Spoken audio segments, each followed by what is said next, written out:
Hello दोस्तों, क्या हाल है। तारीख आज 22 जनवरी 2025, दिन बुधवार, हिंदी तिथि अष्टमी। और आइए बात करते हैं आज के मुख्य समाचार में देश भर की तमाम बड़ी खबरों पर नजर डालते हैं। देखिए दोस्तों, एक तो आज ही के दिन एक साल पहले अयोध्या में रामलला की प्राण प्रतिष्ठा हुई थी 22 जनवरी 2024 को। हालांकि रामलला की प्राण प्रतिष्ठा की वर्षगांठ 11 तारीख को ही मना ली गई हिंदी तिथि के हिसाब से, है ना। चलिए आगे बढ़ते हैं अपन खबरों में। देखिए पहली खबर, प्रधानमंत्री नरेंद्र मोदी आज मेरा बूथ सबसे मजबूत कार्यक्रम को संबोधित करेंगे और युवाओं को जीत का मंत्र भी देंगे। आज 22 तारीख को नई दिल्ली में इस कार्यक्रम का आयोजन होगा, क्योंकि दिल्ली में अगले महीने 5 फरवरी को वोटिंग होनी है। तो इस अभियान के माध्यम से पीएम मोदी बूथ कार्यकर्ताओं से सीधी चर्चा कर उन्हें दिल्ली विजय के लिए प्रेरित करेंगे। चलिए अगली खबर देखिए, रूस नहीं बल्कि अब इस देश से आएगा भारत में कच्चा तेल। डोनाल्ड ट्रंप के आने से रणनीति बदल गई, जल्दी हमारे देश में पेट्रोल डीजल भी सस्ता हो सकता है। जी हाँ, दरअसल केंद्रीय पेट्रोलियम मंत्री हरदीप सिंह पुरी ने कहा कि अब हम अमेरिका से भी ज्यादा तेल आयात कर सकेंगे और इससे घरेलू बाजार में ईंधन की कीमत घटाने में मदद मिलेगी। तो उम्मीद है दोस्तों अगले महीने बजट के आसपास आपको पेट्रोल डीजल की कीमतों में कुछ कटौती देखने को मिल सकती है। चलिए अगला अपडेट देखिए दोस्तों, स्टॉक मार्केट के निवेशकों के लिए बड़ी खबर आ रही है। अब किसी कंपनी का आईपीओ अलॉट होते ही बेच सकेंगे आप उसके शेयर को। मतलब आईपीओ अलॉट होने के बाद जब तक कंपनी की मार्केट में लिस्टिंग होगी ना, उससे पहले आप शेयरों को खरीद बिक्री कर पाएंगे। इस तरह के नए सिस्टम को सेबी मंजूरी देने का प्लान बना रहा है। सेबी चीफ का कहना है कि ग्रे मार्केट एक्टिविटी को रोकना चाहता है सेबी, और इसलिए आईपीओ शेयर के लिए प्री लिस्टिंग ट्रेडिंग प्लेटफॉर्म बनाने पर ही विचार किया जा रहा है। सेबी की चेयरपर्सन माधवी पूरी बुच की तरफ से बात की जानकारी दी गई।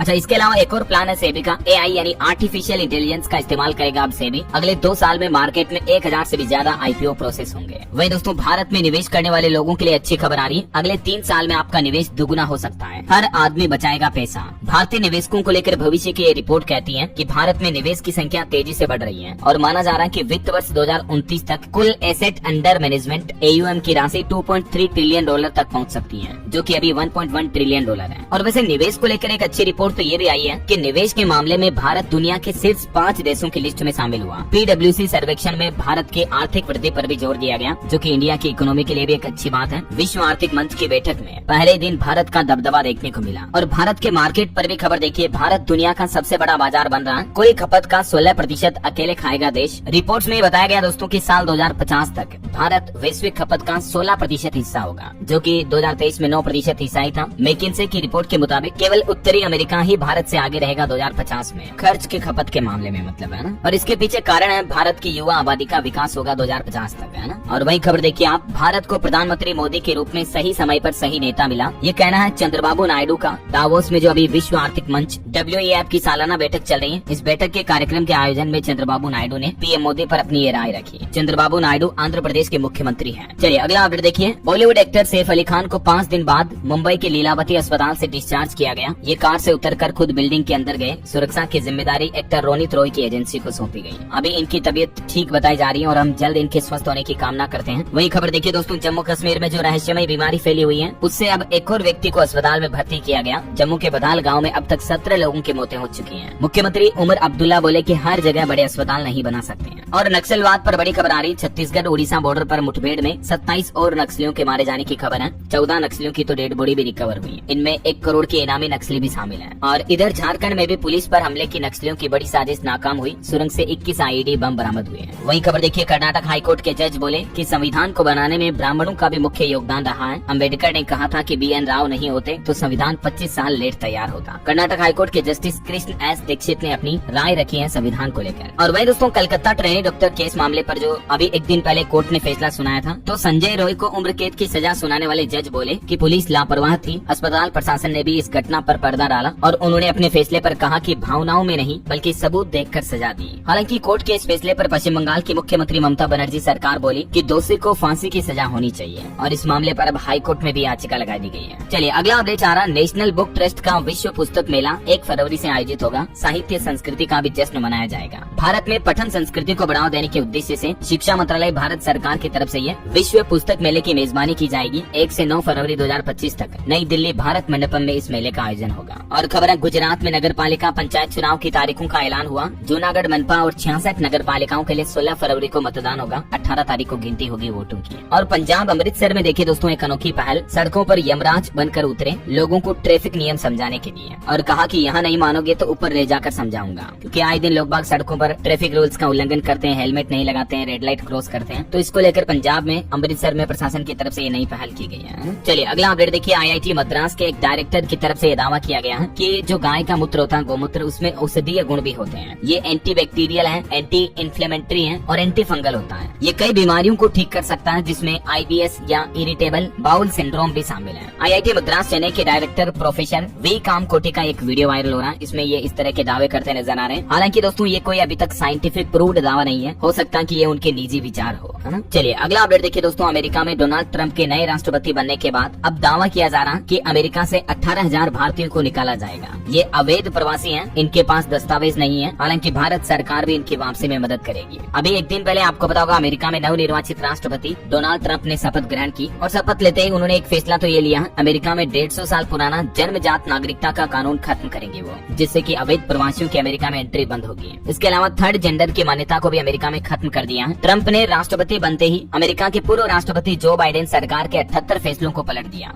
रूस यूक्रेन जंग पर भी वो बोले कि पुतिन कोई डील नहीं करके रूस को बर्बाद कर रहे हैं। और ट्रंप के शपथ ग्रहण समारोह में एक अनोखी घटना देखी गई। एलन मस्क ने हिटलर के स्टाइल में सैल्यूट किया। उसके बाद सोशल मीडिया पर भी काफी विवाद छिड़ गया। ये देख सकते हैं आप एलन मस्क की तस्वीरें भी। ये हिटलर का नाजी सैल्यूट इस तरह से हुआ करता था और मस्क ने भी ठीक इसी तरह से सैल्यूट किया। वैसे खबर तो ये भी है दोस्तों कि ट्रंप की वापसी से पाकिस्तान और बांग्लादेश पर दबाव बढ़ेगा, लेकिन भारत और US मिलिट्री के बीच संबंध मजबूत होंगे। हालांकि इंडियन प्रोडक्ट्स पर टैरिफ बढ़ने का भी खतरा होगा। अमेरिका में ट्रंप सरकार आने के बाद कई सारे विशेषज्ञों का ये मानना है। चलिए खेल समाचार पर खबर देखिए। विराट कोहली 13 साल बाद रणजी मैच खेलेंगे। 30 जनवरी को दिल्ली और रेलवे के बीच मुकाबला होगा। BCCI ने घरेलू मैच में खेलना अनिवार्य किया। वहीं इधर पहले T20 के लिए इंग्लिश टीम का ऐलान हुआ। कप्तान बटलर की प्लेइंग 11 में 4 तेज गेंदबाज भी शामिल हुए। 22 जनवरी को भारत से मुकाबला होगा। इंग्लैंड ने भारत के खिलाफ अपने ये T20 मैच की टीम का ऐलान कर दिया। और एक अच्छी खबर है, भारत ने मलेशिया को भी अंडर 19 वुमेन्स वर्ल्ड कप में हराया। 10 विकेट से दूसरा मैच जीता। 2.5 ओवर में चेज किया टारगेट। चलिए स्टूडेंट छात्र छात्राओं के लिए खबर आ रही है। नीट UG के रजिस्ट्रेशन में इस साल भी देरी देखी गई। 24 लाख स्टूडेंट का इंतजार अभी भी जारी है। पिछले 5 सालों से MBBS सेशन लेट हो रहा है। और एक खबर है, UP SSSC ने जूनियर असिस्टेंट भर्ती के लिए भी पदों की संख्या को बढ़ा दिया। अब टोटल 3166 वैकेंसी हो चुकी है। हालांकि इसमें फॉर्म भरने की लास्ट डेट आज 22 जनवरी ही है। तब तक जो उम्मीदवार इच्छुक है वो इस ऑफिशियल वेबसाइट पर जाकर अप्लाई कर सकते हैं, ठीक है ना। अच्छा, कुछ और गवर्नमेंट जॉब्स और एजुकेशनल अपडेट्स के बारे में आगे जानेंगे अपन। फिलहाल देखिए अगली खबर। भारतीय रिजर्व बैंक RBI ने एक बड़ी गड़बड़ी पकड़ी है और एक NBFC कंपनी का लाइसेंस ही रद्द कर दिया है, जो कि मोबाइल ऐप के जरिए लोन बांटा करती थी। और इस कंपनी का नाम है दोस्तों X10। NBFC यानी नॉन बैंकिंग फाइनेंशियल कंपनीज, जो कि गैर कानूनी तरीके से मोबाइल ऐप के जरिए लोन देती थी लोगों को। तो ध्यान रखें, अभी इस कंपनी का लाइसेंस RBI ने रद्द कर दिया है। आप इस X10 ऐप के जरिए किसी भी तरह का कोई लोन वगैरह ना ले, है ना। चलिए अगला अपडेट आ रहा। प्रधानमंत्री नरेंद्र मोदी अगले महीने 5 फरवरी को महाकुंभ आएंगे और इससे पहले 1 फरवरी को उपराष्ट्रपति और फिर 10 तारीख को देश की राष्ट्रपति द्रौपदी मुर्मू भी महाकुंभ का दौरा करेंगे। तो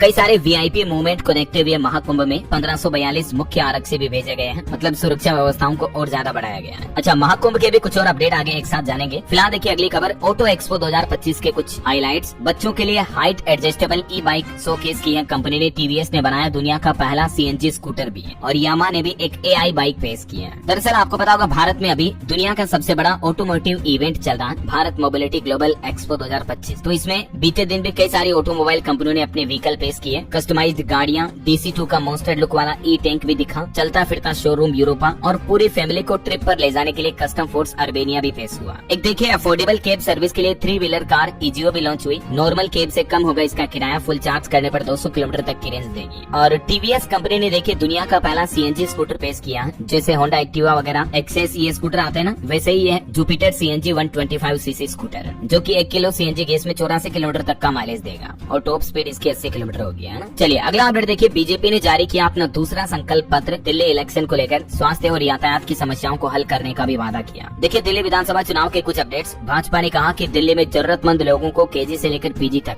शिक्षा बिल्कुल फ्री मिलेगी और UPSC की तैयारी कर रहे स्टूडेंट को भी 15-15 हजार रूपए तक की सहायता राशि दी जाएगी। और इसके अलावा दिल्ली में ऑटो टैक्सी चालक कल्याण बोर्ड बनाया जाएगा, जिसके तहत ऑटो चालकों को 10-10 लाख रुपए तक का जीवन बीमा और 5 लाख रुपए तक का दुर्घटना बीमा भी दिया जाएगा। ये कुछ बड़ी घोषणाएं की हैं भाजपा ने दिल्ली विधानसभा चुनाव को लेकर। मतलब अपना दूसरा संकल्प पत्र जारी किया दिल्ली में। और भी विद्यार्थियों और कामगारों के लिए कई बड़े ऐलान किए हैं। वैसे दिल्ली चुनाव के बीच अब भारतीय चुनाव आयोग ने भी नई दिल्ली में 23-24 जनवरी को वैश्विक चुनाव प्रबंधन सम्मेलन का आयोजन करने का फैसला किया है। 2 दिन तक चलेगा ये सम्मेलन, है ना। तो ये दिल्ली इलेक्शन को लेकर कुछ अपडेट चल रहे हैं। और चलिए अगली खबर देखिए दोस्तों। कर्नाटक में कांग्रेस की जय भीम और जय बापू रैली का आयोजन हुआ। कर्नाटक के मुख्यमंत्री सिद्धारमैया बोले कि गांधी सच्चे हिंदू रहे हैं, मरते वक्त भी हे राम कहा। शिव कुमार बोले कि भाजपा गोडसे की पार्टी है। तो ये कुछ पॉलिटिक्स की बयानबाजी चल रही है। और भारत की कॉफी पर भी एक रिपोर्ट आ रही है दोस्तों। भारतीय कॉफी के स्वाद की दीवानी होती जा रही दुनिया। विश्व भर में मांग बढ़ रही है और भारत में कॉफी के निर्यात में लगातार बढ़ोतरी भी हो रही है। ये पिछले 2 सालों के डेटा भी आप देख सकते हैं। और वहीं एक्सपोर्ट पर एक और खबर आ रही है कि केंद्र सरकार ने चालू सत्र में भी 10 लाख टन चीनी निर्यात की अनुमति दी है, जिससे कि देश के 5 करोड़ किसान परिवारों और लाखों श्रमिकों को मदद मिलेगी। मतलब शुगर, चीनी, शक्कर का एक्सपोर्ट किया जाएगा इतना, है ना। चलिए अगला अपडेट देखिए। अब मात्र 10 मिनट में आप Xiaomi और Nokia के मोबाइल फोन्स भी घर पर खरीद पाएंगे। ऑनलाइन होम डिलीवरी होगी। Blinkit कंपनी की तरफ से ये सर्विस शुरू की गई है। और दोस्तों नौकरियों पर एक रिपोर्ट सामने आ रही है कि अगले 5 साल में पैदा होंगे 17 करोड़ नए मौके, जबकि खत्म हो जाएगी 9 करोड़ नौकरियां भी। जॉब मार्केट को लेकर एक्सपर्ट का यह मानना है कि कामकाज में डिजिटल एक्सेस सबसे अधिक परिवर्तन करने वाला साबित हो सकता है। 60% नियोक्ताओं को यह उम्मीद है कि साल 2030 तक उनके व्यवसाय को डिजिटली AI टेक्नोलॉजी पूरी तरह से बदल कर रख देगी, जिसमें मतलब रोबोटिक्स और ऑटोमेटिव आदि की काफी अहम भूमिका होगी। और इस बढ़ती टेक्नोलॉजी के चलते दुनिया भर में अलग अलग नौकरियों पर अलग अलग प्रभाव पड़ेगा। मतलब कुछ सेक्टर में नौकरियां बढ़ेगी तो कुछ सेक्टर में नौकरियां कम भी होगी, है ना। चलिए अगला अपडेट देखिए। बजट 2025 को लेकर खबर है कि बजट में मिडिल क्लास लोगों को टैक्स से राहत दी जाए। सरकार पर सियासी दबाव बनाने में भी जुटी कांग्रेस। मतलब कांग्रेस ने बजट को लेकर केंद्र सरकार से कहा कि आम आदमी और मध्यम वर्ग के लोगों को राहत देने के लिए सरकार टैक्स छूट में कटौती को बढ़ाए। ऐसा आपको पता होगा अगले महीने की पहली तारीख 1 फरवरी को इस साल 2025 का आम बजट पेश किया जाएगा। और भी दोस्तों इस बजट में सरकार क्या क्या संभावित बड़ी घोषणाएं कर सकती है, इसको लेकर कल शाम को मैंने DLS न्यूज पर एक अलग से वीडियो डाला है। अगर आप इंटरेस्टेड है तो ये जरूर देख लीजिएगा। बजट 2025 में किसानों, युवाओं, महिलाओं, आम आदमी के लिए केंद्र सरकार क्या 25 बड़े ऐलान कर सकती है, बड़े फैसले ले सकती है। Bank loan, tax, LPG gas समेत सभी फैसलों की जानकारी आपको इस वीडियो में मिल जाएगी, ठीक है ना। तो ये आज की खबरें समाप्त होने के बाद इसे जरूर देख लीजिएगा। और बाकी दोस्तों अभी तो अपन कुछ और महत्वपूर्ण और काम की खबरें देखेंगे, लेकिन फिलहाल वक्त तो चला आज के ताजा मौसम समाचार जानने का। और हाँ, आपको याद दिला दूं, अगर आप DLS न्यूज चैनल पर पहली बार आए हैं और चैनल से अभी तक जुड़े नहीं हो दोस्तों, तो जुड़ जाइए। चैनल को सब्सक्राइब करके बेल आइकन जरूर दबा दीजिएगा।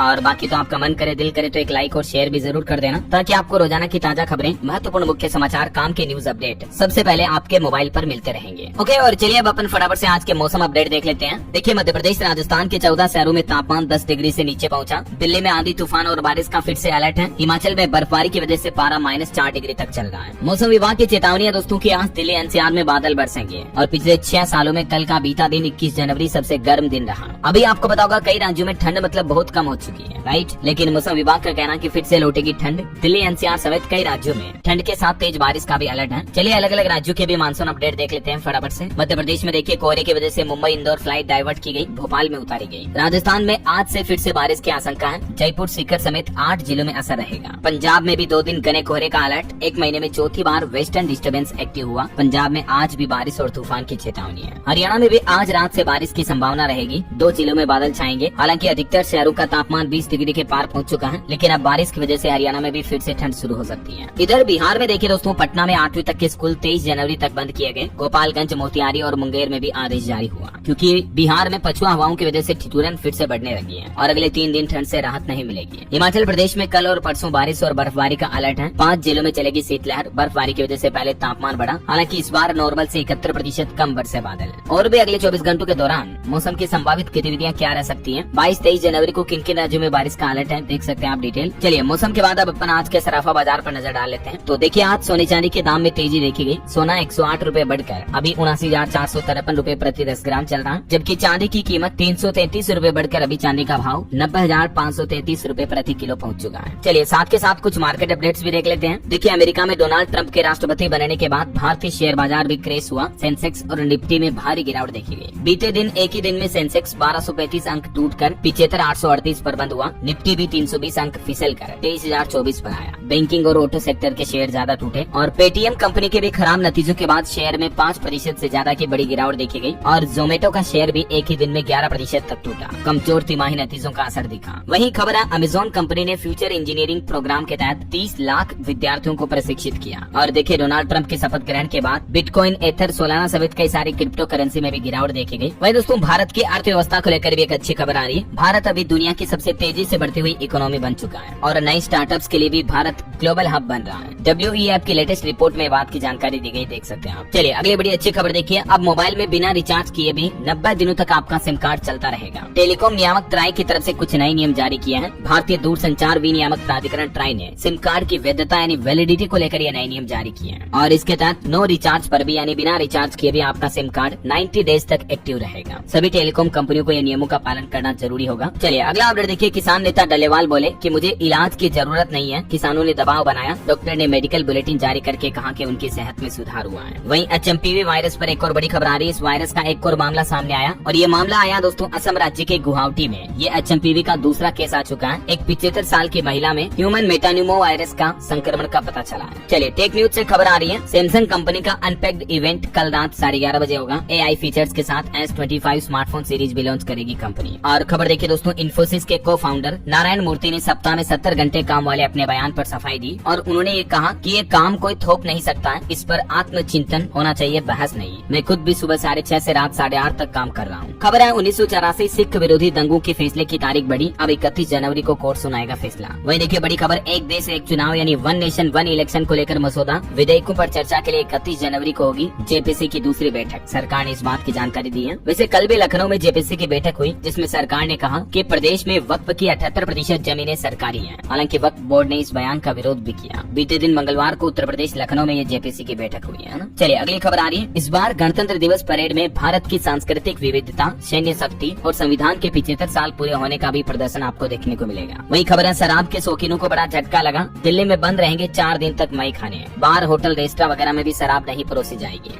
दरअसल अभी दिल्ली में चुनाव होने वाले हैं, इसको लेकर दिल्ली सरकार ने नई गाइडलाइन जारी की है। एक तो राजधानी में 3 से 5 फरवरी तक मतदान के दिन और दूसरा फिर 8 फरवरी को चुनाव परिणाम घोषित होने तक शराब की दुकानें और होटल, बार, रेस्टोरेंट वगैरह सब जगहों पर शराब बंद रहेगी, है ना। वहीं गणतंत्र दिवस को लेकर भी दिल्ली सरकार ने ट्रैफिक एडवाइजरी जारी की। फुल ड्रेस रिहर्सल की वजह से दिल्ली के कई रास्तों पर ट्रैफिक वाहनों की नो एंट्री रहेगी। रिपब्लिक डे 2025 को लेकर केंद्र सरकार ने भी सरकारी कार्यालयों को शीघ्र बंद करने का आदेश जारी किया। 23 जनवरी को ये रिहर्सल होगी। और एक रिपोर्ट सामने आ रही दोस्तों की भारत के लोगों का विज्ञान पर भरोसा अब ज्यादा हो रहा है। मिस्र के बाद भारत दूसरे नंबर पर पहुंच चुका है, जिस देश के लोग साइंस पर ज्यादा बिलीव करते हैं। संकट वाले दावे का कोई सबूत नहीं होता है, ये लेटेस्ट रिपोर्ट सामने आई है ना। चलिए बड़ी खबर आ रही है, उत्तर प्रदेश में महंगी हो सकती है बिजली, घरेलू उपभोक्ताओं पर बढ़ सकता है 20% तक अतिरिक्त भार। TOD सिस्टम लागू करने जा रही है यूपी सरकार। ये TOD सिस्टम का फुल फॉर्म है टाइम ऑफ डे। तो इस वजह से उत्तर प्रदेश में घरेलू उपभोक्ताओं का बिजली बिल करीब 10 से 20% तक बढ़ सकता है। मतलब टाइम ऑफ डे का मतलब हुआ दिन और रात में बिजली की दरें अलग अलग लागू होगी ऐसा। और खबर है, उत्तर प्रदेश के मुख्यमंत्री योगी आदित्यनाथ भी कल गुरुवार से दिल्ली में चुनाव प्रचार की शुरुआत करेंगे। 4 दिन में 14 जनसभाएं करने की योजना है। और भारत के DRDO को एक बड़ी सफलता मिली, स्क्रैम जेट इंजन का सफल परीक्षण किया है। उन्नत हाइपरसोनिक मिसाइल बनाने में भी मदद मिलेगी। देश के रक्षा मंत्री राजनाथ सिंह ने भी DRDO की इस आधुनिक तकनीक का लोहा मानते हुए सराहना की है। और देखिए गृह मंत्रालय का कहना है कि FCRA पंजीकरण के बिना अगर किसी कंपनी ने विदेशी धन लिया तो दंडात्मक कार्रवाई होगी। सभी NGO को गृह मंत्रालय की तरफ से सख्त चेतावनी दी गई है। और एक अच्छी खबर आ रही है, भारत में $250 मिलियन का निवेश करेगी बेल्जियम की एक कंपनी AB InWev। जल्द ही भारत बेल्जियम के बीच इस समझौते पर हस्ताक्षर होंगे। WEF सम्मेलन में भारत बेल्जियम के बीच ये डील हुई है। चलिए खबर है, अब 30 जनवरी को होगा चंडीगढ़ मेयर का चुनाव। नोटिफिकेशन भी जारी हो चुका है और नॉमिनेशन भी दोबारा करने होंगे। हाई कोर्ट के फैसले के बाद चंडीगढ़ चुनाव आयोग की तरफ से ये आदेश जारी किया है। और वही खबर देखिए दोस्तों, आंध्र प्रदेश सरकार की नई पहल। अब आपको सरकारी दफ्तरों के चक्कर नहीं काटने पड़ेंगे, बल्कि जन्म मृत्यु प्रमाण पत्र आपको WhatsApp पर ही मिल जाएंगे। आंध्र प्रदेश राज्य सरकार एक नई सुविधा शुरू करने जा रही है, जिसकी जानकारी आंध्र प्रदेश के चीफ सेक्रेटरी विजयानंद की तरफ से दी गई। अब जन्म मृत्यु प्रमाण पत्र जैसे इम्पोर्टेंट डॉक्यूमेंट आप WhatsApp से ही डाउनलोड कर पाएंगे। तो जल्दी इसके WhatsApp नंबर जारी होंगे तो मैं आपको बता दूंगा। हाल ही में इससे पहले आंध्र प्रदेश सरकार ने किसानों के लिए भी एक ऐसी सुविधा शुरू की थी और उसके लिए रहे ये नंबर, जहां किसानों को फसल बेचने की सुविधा मिलती है। अपनी उपज को बेचने के लिए मंडियों का चक्कर नहीं लगाना पड़ता है ना। चलिए अगला अपडेट देखिए, डायमंड सेक्टर में बढ़ेगा देश का रुतबा। सरकार की तरफ से एक नई स्कीम लॉन्च की गई है। दरअसल केंद्र सरकार ने हीरे के व्यापार को बढ़ावा देने के लिए और निर्यात बढ़ाने के लिए हीरा इम्प्रेस्ड ऑथराइजेशन स्कीम का ऐलान किया है। ये नई योजना इसी साल 1 अप्रैल 2025 से लागू होगी। इसका मकसद है देश में हीरा मार्केट को बढ़ावा देना और इससे डायमंड के सेक्टर में नई नई नौकरियां भी पैदा होगी। और वही दोस्तों चंडीगढ़ के बाद उत्तराखंड में भी देखिए आप निकाय चुनाव को लेकर अपडेट आना। चुनाव प्रचार खत्म हुआ, अब चुनावी सभाओं पर भी प्रतिबंध लग चुका है। कल 23 जनवरी को उत्तराखंड राज्य में निकाय चुनाव होने जा रहे हैं और ये चुनाव के दिन पूरे प्रदेश में अवकाश भी रहेगा। मतलब 23 तारीख को उत्तराखंड में छुट्टी रहेगी। और एयरलाइंस कंपनी पर एक अपडेट आ रहा, अब गो फर्स्ट नहीं भरेगी उड़ान, बल्कि अपनी संपत्तियां बेचकर चुकाएगी कर्ज। 54 विमानों का पंजीकरण भी रद्द किया। अभी गो फर्स्ट एयरलाइन कंपनी काफी वित्तीय संकट में फंसी हुई है। और WEF की एक और रिपोर्ट देखिए दोस्तों, प्रौद्योगिकी विकास में मजबूत गति से बढ़ रहा हमारा भारत डिजिटल नवाचार के लिए वैश्विक केंद्र के रूप में सबसे आगे निकल चुका है। भारत में विश्व आर्थिक मंच के संपर्क कार्यालय centre for the fourth industrial revolution India ने दावोस में ये WEF की सालाना बैठक में अपनी रिपोर्ट जारी की है। चलिए खबर देखिए, इंडिया बुक ऑफ रिकॉर्ड में दर्ज हुआ उत्तर प्रदेश कोंडा की आद्या का नाम। इस लड़की ने सबसे कम उम्र में ये काम किया है। मात्र 4 साल की आद्या ने 38 सेकंड में संविधान की प्रस्तावना को सुनाकर अपना नाम इंडिया बुक ऑफ रिकॉर्ड में दर्ज करा लिया। मेनी कांग्रेट्स आध्या को, काफी माइंडेड और टैलेंटेड लड़की है ना। चलिए खबर आ रही है, अमेरिका के नए विदेश मंत्री के साथ द्विपक्षीय मीटिंग करेंगे भारत के विदेश मंत्री एस जयशंकर, क्वाड मंत्रियों के साथ भी होगी चर्चा। और वहीं देखिए दोस्तों, महाकुंभ पर फोन पे की तरफ से एक ऑफर निकाला गया है। 1 रुपए का भी आप ट्रांजेक्शन करोगे तो आपको 144 रुपए का कैशबैक मिलेगा। जो यूपीआई के फर्स्ट टाइम यूजर्स हैं प्रयागराज शहर में, अगर यूपीआई लेन देन करते हैं तो उनके लिए फोन पे कंपनी की तरफ से ऑफर निकाला गया है। इस कैंपेन को महाकुंभ का महाशुगन नाम दिया फोन पे कंपनी ने। और महाकुंभ की बात हो ही रही है दोस्तों, तो चलिए साथ के साथ महाकुंभ के कुछ और अपडेट देख लेते हैं। देखिए, एक तो आज प्रयागराज में योगी कैबिनेट की बैठक होने जा रही है, जिसमें 54 मंत्रियों के साथ मुख्यमंत्री त्रिवेणी स्नान भी करेंगे। कल भी महाकुंभ में योगी कैबिनेट की बैठक हुई, जिसमें 12 से ज्यादा प्रस्ताव पारित हुए। मुख्यमंत्री योगी आदित्यनाथ ने फैसला लिया, 40 लाख छात्रों को टैबलेट और स्मार्टफोन मिलेंगे यूपी में। इसके अलावा बलरामपुर समेत उत्तर प्रदेश के 4 जिलों में नए मेडिकल कॉलेज भी बनाए जाएंगे। और महाकुंभ में जो हाल ही में आपको पता होगा आग लगने की घटना हुई थी, उसके बाद अब एक नया नियम लागू हो चुका है। महाकुंभ में एलपीजी गैस सिलेंडर की जांच करवाना अनिवार्य होगा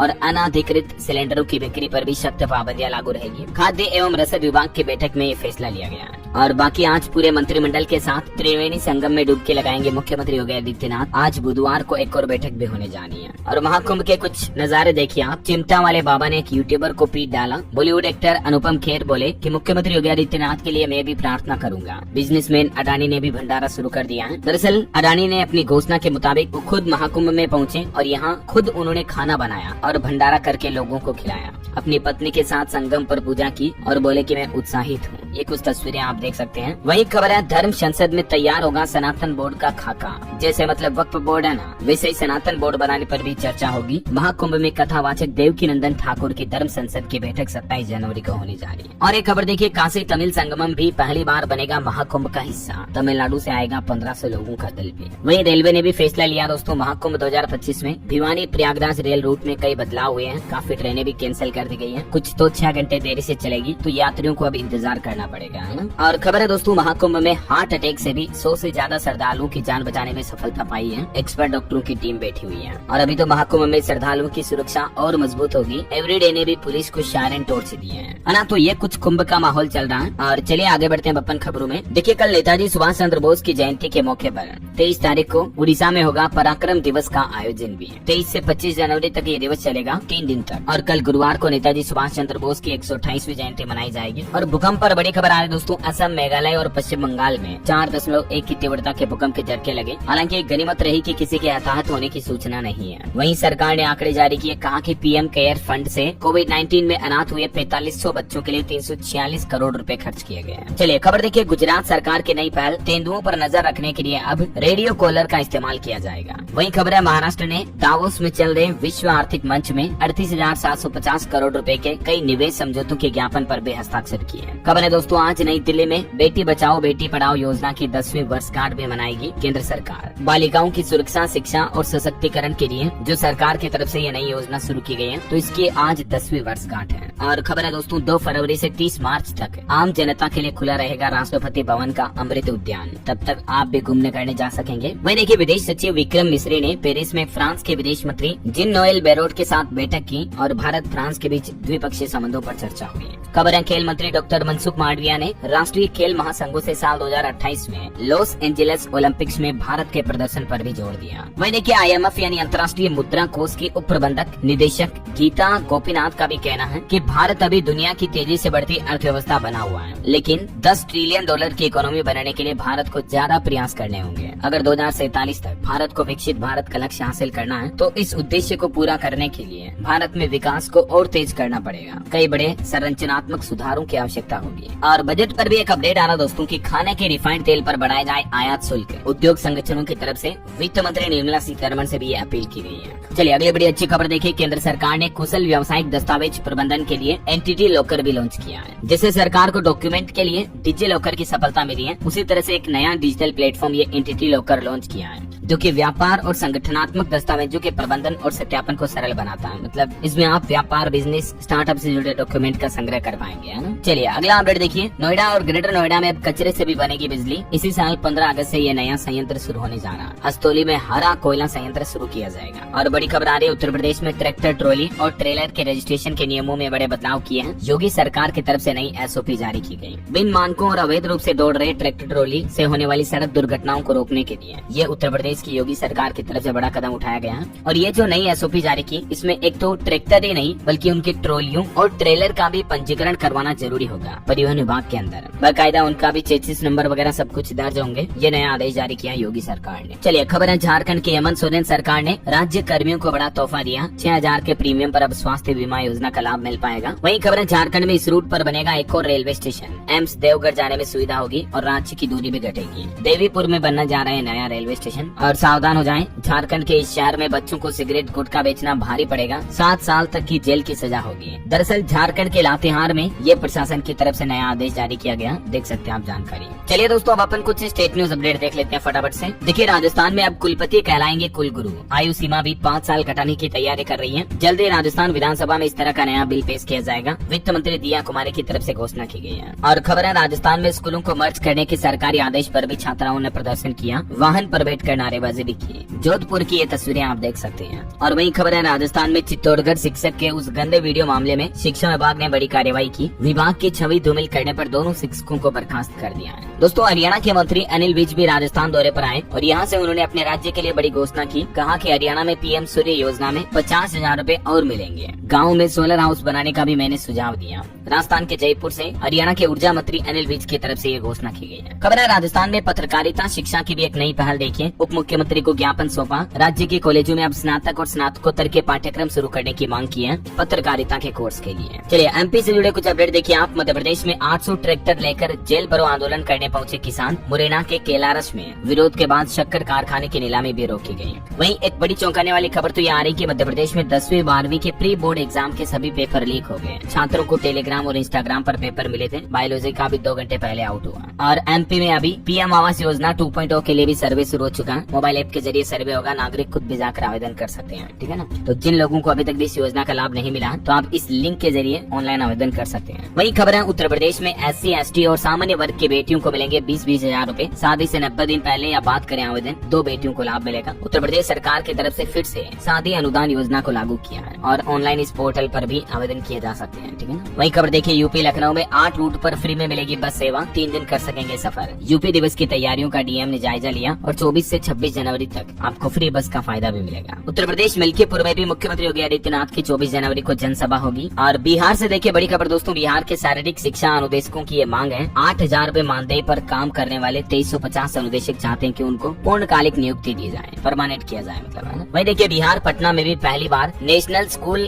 गेम्स साइकिलिंग प्रतियोगिता का आयोजन होने जा रहा। मरीन ड्राइव पर इसका आयोजन होगा। 22 राज्य और केंद्र शासित प्रदेशों के तकरीबन 700 खिलाड़ी इसमें हिस्सा लेंगे और ये आयोजन आज से शुरू होने जा रहा जो कि 24 जनवरी तक चलेगा, ठीक है ना। चलिए खबर देखिए आप। झारखंड में फिर से शुरू होगा डोनर ह्यूमन मिल्क बैंक। नवजातों को मां का दूध उपलब्ध कराना इसका उद्देश्य है। झारखंड के 4 जिलों में पायलट प्रोजेक्ट के तहत इसकी शुरुआत भी की गई है। रांची, बोकारो, दुमका और हजारीबाग में यह प्रयोग के तौर पर खोला जाएगा। वही खबर है दोस्तों, हरियाणा में आज फिर होगी पटवारियों की बैठक। जिंद DCP बोले कि सरकार के निर्देश आए तो कार्रवाई होगी। जो पटवारियों की भ्रष्ट सूची जारी की गई तो उसका पटवारी लोग विरोध कर रहे हैं। और खबर देखिए हरियाणा सोनीपत के वकीलों की भूख हड़ताल शुरू हुई। आज मुख्यमंत्री नायब सिंह सैनी से मुलाकात करेंगे। एक्सीडेंट मामले में पुलिस ने आरोपी बदला तो इस पर अब वकील हड़ताल पर बैठे हैं। इधर देखिए पंजाब सरकार के खजाने में आए 2500 करोड़ रुपए। रेल कोच फैक्ट्री से 600 करोड़ और मिले। 7,000 कंपनियों के GST रिवर्सल से पैसा आया। और खबर देखिए हिमाचल प्रदेश के मुख्यमंत्री सुखविंदर सिंह सुक्खू बोले 6000 JBT, TGT और PGT की भर्ती जल्द ही शुरू होगी। स्टाफ नर्स के भी 700 पद भरे जाएंगे। हिमाचल मनाली को भी 206 करोड़ की विकास परियोजनाओं की सौगात दी मुख्यमंत्री ने। और खबर है दोस्तों गुजरात अहमदाबाद में 25 जनवरी को होगा कोल्ड प्ले कॉन्सर्ट का आयोजन। वहीं 28 जनवरी को भी गुजरात के राजकोट में होगा भारत इंग्लैंड के बीच T20 मैच। 1500 से 7000 तक टिकट होंगे। आज से आप बुक माई शो पर भी टिकट बुक कर सकते हैं। और खबर देखिए उत्तराखंड निकाय चुनाव की तैयारी पूरी हुई। 23 जनवरी को मतदान होगा। 5405 प्रत्याशियों के भाग्य का फैसला 30 लाख मतदाता करेंगे। चलिए अगला अपडेट देखिए। ऊर्जा के क्षेत्र में तीसरे नंबर पर पहुंच चुका हमारा भारत। राज्य सरकार के माध्यम से होगा सोलर निवेशकों की समस्याओं का समाधान भी। ये कहना केंद्रीय ऊर्जा मंत्री प्रहलाद जोशी का। चलिए दोस्तों कुछ एजुकेशनल खबरें देख लेते हैं फटाफट से।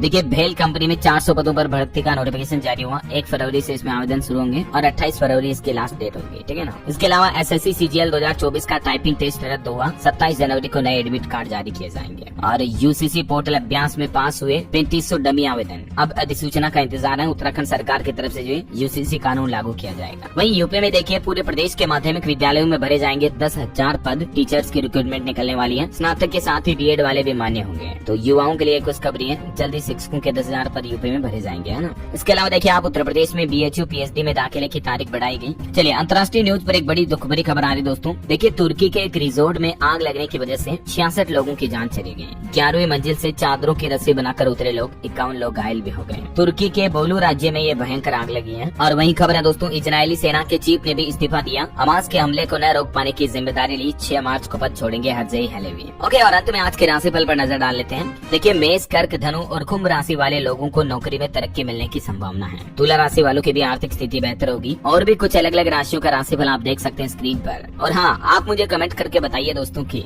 अभी जो डोनाल्ड ट्रंप ने अमेरिका के राष्ट्रपति की शपथ ली, ये अमेरिका के कौन से वे राष्ट्रपति बने हैं, मतलब कितने नंबर के हैं, कमेंट में लिखिएगा। साथ ही इस वीडियो को लाइक और शेयर करना, बेल आइकन जरूर दबा देना।